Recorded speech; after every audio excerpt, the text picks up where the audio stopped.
The Bee and the Butterfly. One sunny morning, a butterfly danced over the flowers, showing off her colorful wings. She saw a little bee working hard, flying from flower to flower, collecting nectar. "Why do you work all day?" laughed the butterfly. "You should enjoy flying like me."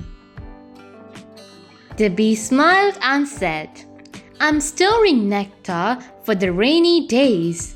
We bees always plan ahead." Days later, the rain came. The bee stayed warm and safe inside her hive with food. But the butterfly had nowhere to go and nothing to eat. Cold and hungry, the butterfly remembered the bee's words. When the sun returned, she thanked the bee and promised to work wisely too.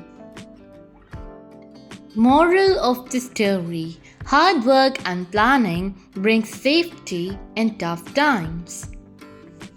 Thank you. Please like, subscribe, and get notified.